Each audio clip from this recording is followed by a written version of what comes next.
Y bueno, ya estamos en la segunda parte de esta charla que tiene que ver con la relación del periodismo y la literatura. Y pasemos al apartado teórico, pero también histórico.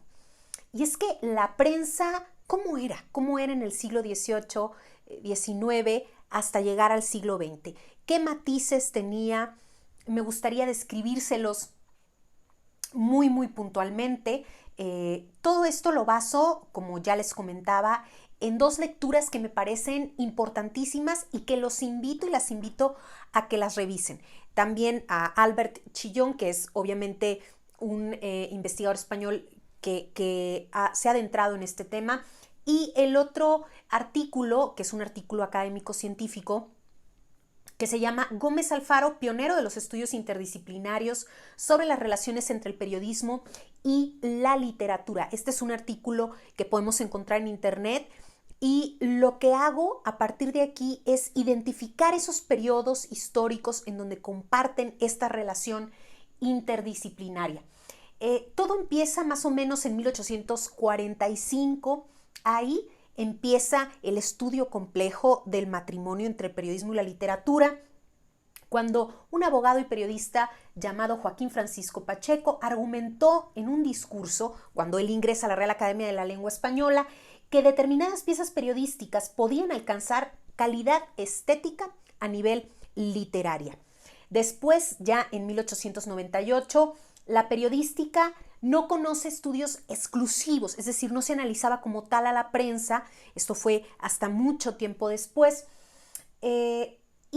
Bueno, hubo obviamente una serie de pistas. Recordemos, como ya lo había dicho antes, que la mayoría de los periodistas, de los reporteros en los diarios, sobre todo en el siglo XVIII, XIX, eran escritores, eran poetas, eran narradores, que de cierto momento se vuelven cronistas, periodistas, y obviamente suman a sus filas. También la evidencia histórica nos dice que muchos de los periodistas o de quienes ejercían el periodismo, inclusive en Sonora y en el noroeste de México, y este dato es muy curioso, fueron abogados, políticos, por supuesto, porque las escuelas de periodismo o de comunicación, como podemos comúnmente llamarlas, llegan hasta después. Por tanto, si tú querías escribir en un periódico, pues debías ser hasta cierto punto escritor o haber cursado por lo general una carrera relacionada a la política o a la inmersión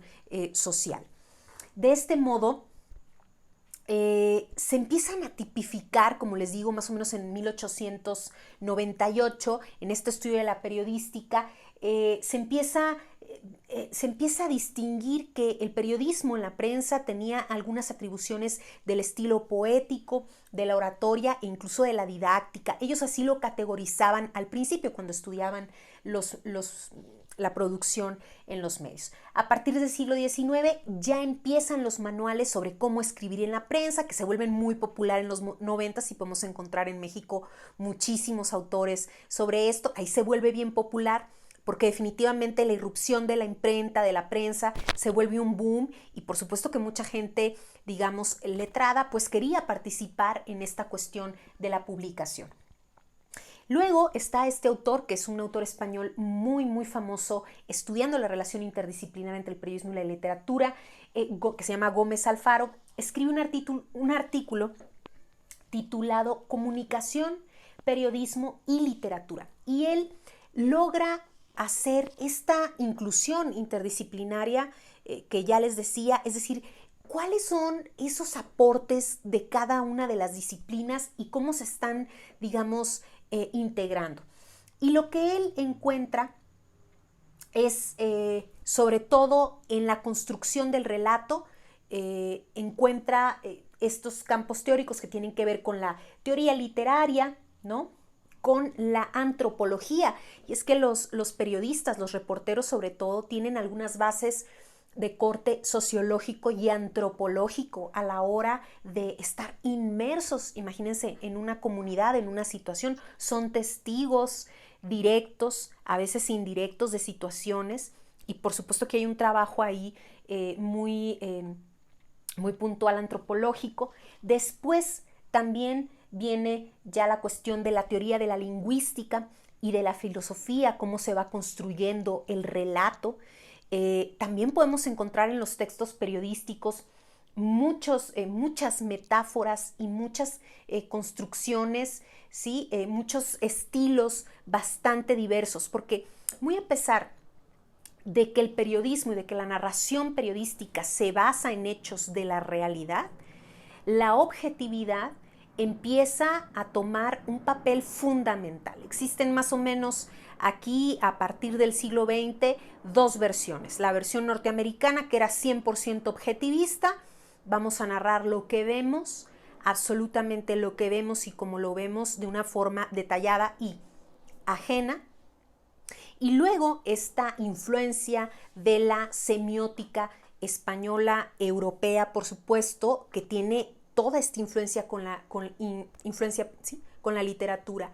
Y empiezan, bueno, a generarse estas cuestiones que ahora vemos que se denominan el non-fiction writing o la narrativa de no ficción, como los propios escritores, los propios narradores literarios empiezan también a retomar cuestiones del periodismo para narrar digamos, acontecimientos reales y viceversa. Entonces, aquí esto ya tiene que ver más con estilo, ¿no? Con estilo de la narración. Y esto, como les decía, empieza fuerte ya en el siglo XX. Y hay una frase que, bueno, a mí me encanta y que es de Gómez Alfaro, uno de los principales estudiosos de este tema. Y él dice, en cuanto a la comunicación puede ser literaria, hay un periodismo, al fin y al cabo es comunicación periodizada, que hace suyas las reglas expresivas de toda la literatura, aunque con matices completamente nuevos. Y esta frase, bueno, esto lo escribe Gómez Alfaro en 1960, que es cuando les digo que empieza esta irrupción. También a partir de los 60, 70 aproximadamente, ya empiezan las escuelas de periodismo y ahí es cuando vemos como esta bifurcación, ¿sí? Porque de pronto nos damos cuenta que por mucho tiempo o muchos antecedentes nuestros que tienen que ver con el periodismo, vemos que el ejercicio periodístico lo evocan distintas personas que no necesariamente estudiaron una carrera como comunicación o como periodismo. Y esto tiene que ver con que el periodismo es en sí mismo una disciplina mucho más nueva que nace, como les digo, de esta convergencia con otras disciplinas o con otros campos. Eso es lo que básicamente empieza a enriquecer, pero también a complejizar. ¿Por qué? Porque y esto ha sido completamente pues la constante histórica, periodistas que no se asumen escritores y escritores que no se asumen del todo periodistas, muy a pesar que comparten unos y otros categorías. Y esto tiene que ver obviamente con cuestiones de formación, es decir, de escuela, con cuestiones de objetivos y con cuestiones también del proceso que nos ponga a jugar la propia historia. Y es que nosotros podemos, por ejemplo, ver cómo las novelas, hoy mismo las novelas tienen una base hasta cierto punto bastante social, con una narrativa bastante periodística, por ejemplo, con todo el fenómeno del crimen organizado en América Latina. Eso lo podemos encontrar. Entonces son dos campos que constantemente están en diálogo directo o indirecto y los vuelve sumamente enriquecidos y por eso Albert Chillón habla sobre esta relación promiscua, que me encanta esta forma de conceptualizarlo, porque no se reconocen del todo. Los periodistas y las periodistas son, por supuesto, escritores, narradores de lo cotidiano, son historiadores hasta cierto punto, y historiadoras, y por supuesto que la literatura también es una evidencia que refleja indiscutiblemente lo social y los acontecimientos de su época.